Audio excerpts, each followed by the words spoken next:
Lima ra'aitu min hirsika 'alal hadits. Saya melihat Anda itu begitu serius mencari hadis. As'adun nas bi syafa'ati yaumal qiyamati. Orang yang paling beruntung mendapatkan syafaatku. Syafaatku, kalimatnya menggunakan aku, diizinkan oleh Allah Subhanahu wa taala. Jadi di antara yang diizinkan memberi syafaat adalah Nabi Muhammad sallallahu alaihi wasallam. Makanya nanti diriwayatkan dalam suasana kiamat itu kegelisahan begitu dalam. Bahkan di Quran itu digambarkan sudah nggak saling kenal. Yauma yafirrul mar'u min akhi. Setiap orang itu sudah meninggalkan saudaranya.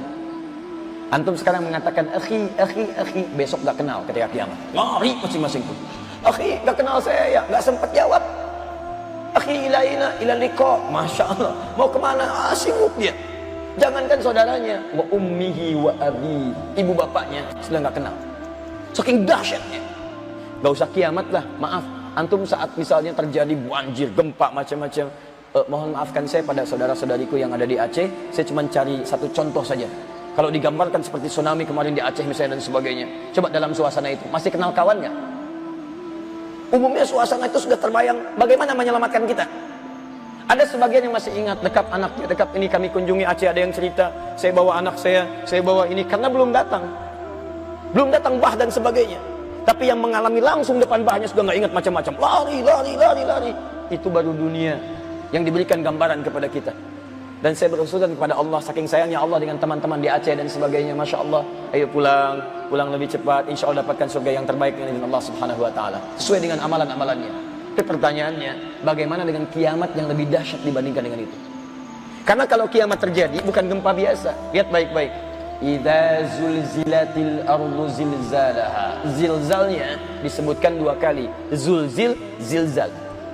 Kalau cuma sekali, misal idza zulzilatil ardu, sampai situ. Maka itu yang dimaksud gempanya, meruntuhkan yang di atas runtuh ke bawah. Gempa hancur ke bawah. Tapi kalau diulang dua kali menggunakan taukid, walaupun dalam bentuk kalimat yang berbeda, satu kata kerja, dua kata benda misalnya, maka lihat zilzalaha, zulzil, zilzal. Itu artinya bukan yang di atas hancur ke bawah, yang di bawah naik ke atas. Makanya pada saat itu gunung naik ke atas, bawah naik ke atas, semua naik ke atas. Anda bisa bayangkan gempa yang menjadikan atas runtuh ke bawah saja, orang sudah nggak ingat dengan segala hal yang melekat padanya. Pekerjaan ditinggalkan, mobil sudah nggak ingat, rumah diabaikan, tinggalin semua, tinggal. Jadi kalau gempa biasa saja, dalam tanda petik antum sudah meninggalkan apa yang dirasakan, maka bagaimana dengan gempa yang menjadikan di bawah naik ke atas semua? Pada saat itulah orang mencari pertolongan. Kemana ini?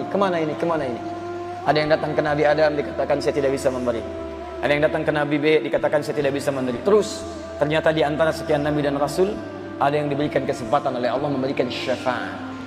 Syafaat dengan izin Allah Subhanahu wa taala. Siapa? Nabi Muhammad sallallahu alaihi wasallam. Nabi Muhammad sallallahu alaihi wasallam. Karena itulah beliau mengatakan as'adun nas bi syafaati yaumal qiyamah. Orang paling beruntung mendapatkan syafaatku. Ya, ini dalil jelas.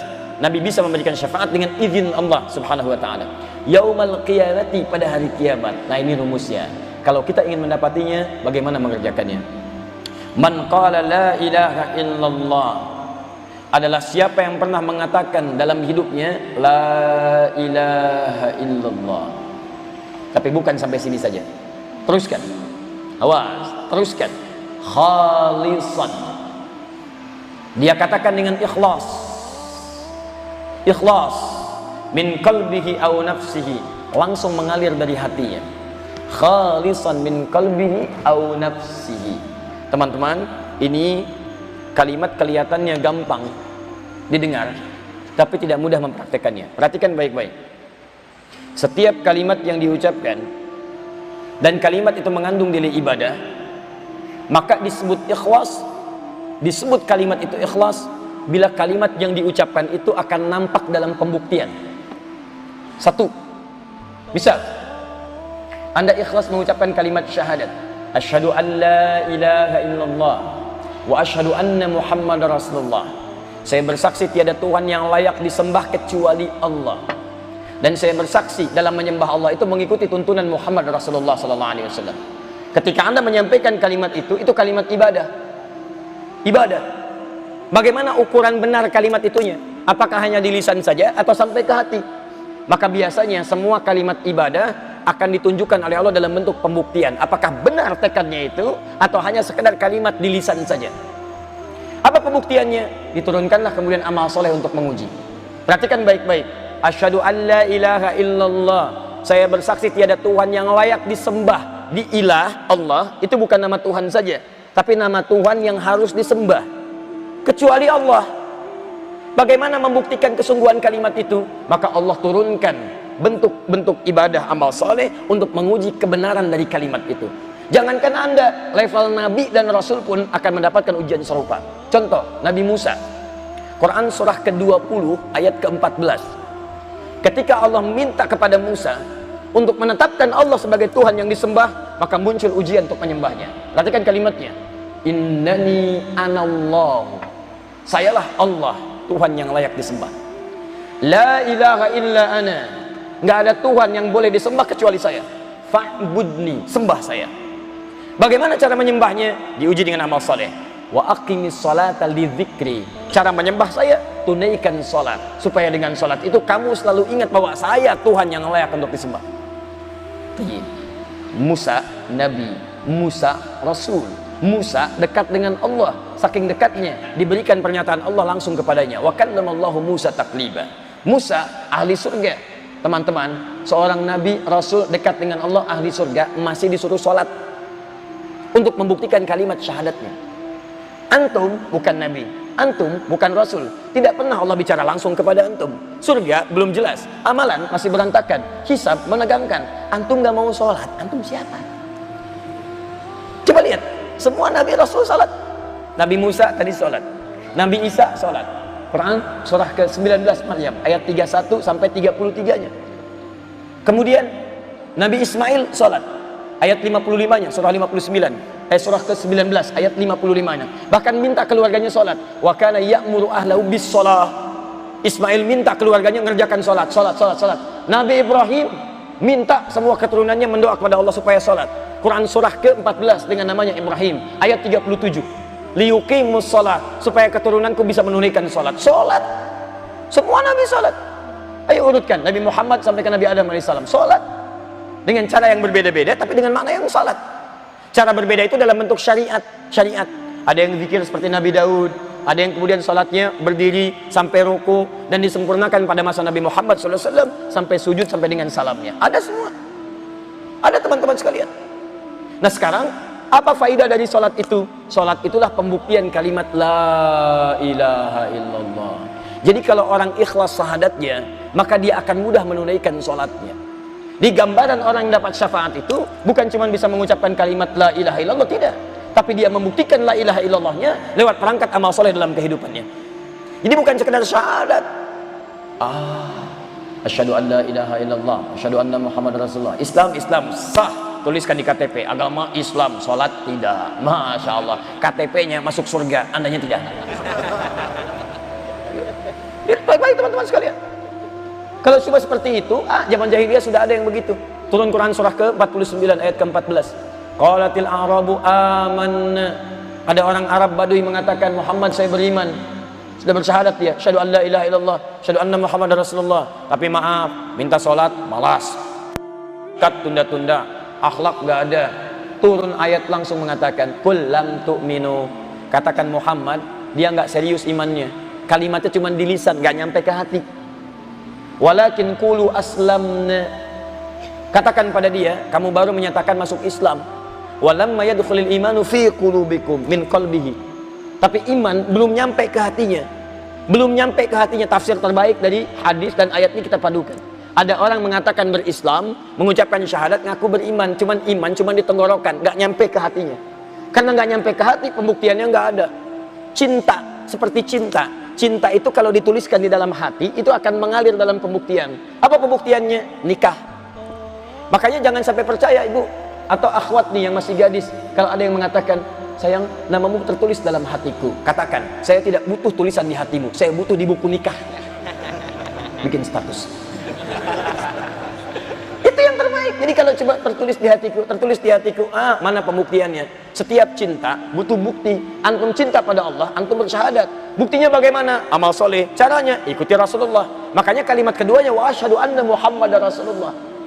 Makanya di Quran disebutkan, Quran surah 3 ayat 31 paling kiri sebelah atas, Qul in kuntum tuhibbunallah. Katakan Muhammad pada orang-orang yang mengatakan saya cinta Allah, saya syahadat, saya yakin Allah. Fattabi'uni, ikuti saya dalam mencintai Allah. Kalau mau salat ikut saya. Gak bisa cinta Allah tapi salatnya terserah saya. Masya Allah, subuh 3 rakaat. Gak bisa. Nabi aja 2. Nah, jadi kita kembalikan kepada konsep yang awal tadi. Antum ingin dapatkan syafaat, pertama syaratnya syahadat. Gak bisa orang bersyahadat tidak mendapatkan syafaat. Tidak bisa orang yang tidak bersyahadat mendapatkan syafaat. Karena itu orang-orang yang didoakan kemudian walaupun dalam keadaan dia sudah meninggal dunia tapi tidak bersyahadat, maka faedah doa itu tidak akan banyak berfaedah pada dirinya. Tidak banyak berfaedah. Karena itulah teman-teman sekalian, pastikan jaga syahadat kita sampai kita wafat. Makanya Nabi mengingatkan setiap pekan dalam khutbah Jumat. Bahkan dalam keadaan taklim, ustaz-ustaz sekarang ingatkan, mengutip Quran surah ketiga Ali Imran ayat 102, paling kanan sebelah atas. Ya ayyuhalladzina amanu taqullaha haqqa tuqatih, amal soleh. Wala tamutunna illa wa antum muslimun, syahadat. Selama hidup tingkatkan amal soleh, wafat dalam keadaan Islam, tutup kalimat dengan syahadat. Antum kan lahir ke dunia dengan syahadat. Kullu mauludin yuladu 'alal fitrah. Di mana syahadatnya? Saat usia 4 bulan ruh ditiupkan, antum syahadat pada Allah. Quran surah ke-7 ayat 172. Wa idh akhadha rabbuka min bani adama min dhuhurihim dzurriyyatahum wa asyhadahum 'ala anfusihim alastu bi rabbikum qalu bala syahidna. Kami bersyahadat.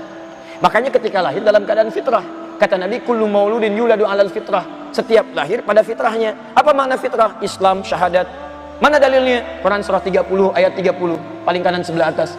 Lihat kalimatnya, fa'aqim wajhaka lid-dini hanifa fitratallahi allati fataran nasa 'alaiha.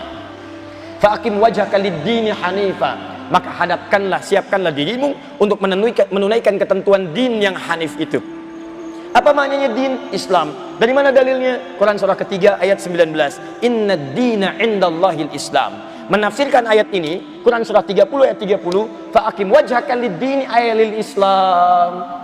Siapkan dirimu untuk mulai mengikuti ketentuan Islam secara benar, hanifa, lurus, sesuai dengan manhaj para nabi. Makanya Nabi Ibrahim mengatakan hanifa, saya hanif, lurus.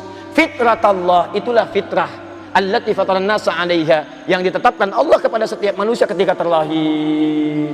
Makanya kullu mauludin yuladu 'alal fitrah. Setiap yang lahir fitrahnya ada, cuman sayang lingkungan mengarahkan dia keluar dari fitrah. Fa'abawah, bisa bapaknya, bisa pamannya, bisa lingkungan tinggal, bisa sekolahnya dan sebagainya. Jaga sampai kita kembali kepada Allah. Wala tamutunna illa wa antum muslimun. Kalau antum di dunianya menerjemahkan la ilaha illallah dengan amal soleh, salat jaga, puasa jaga, baca Quran jaga, dan wafat dengan kalimat itu la ilaha illallah, la ilaha illallah, meninggal antum, ya ayatuhan nafsul mutmainnah, antum berpeluang mendapatkan syafaat dari Nabi SAW. Syafaat itu bisa mengangkat kita, menutup yang kotor, mengangkat yang baik. Coba lihat, syafaat, semua kita mustahil ada yang sempurna, pasti punya salah. Karena itu disebut dengan insan. Kata Ibnu Abbas, sumiyal insanu insanan li'annahu 'indama uhida ilaihi fanasiya. Dinamakan manusia dengan insan dari kata nasiya, lupa. Karena ketika dia buat perjanjian dengan Allah untuk taat, kadang dia lupa. Coba, antum janji taat, begitu dipanggil sholat, lupa.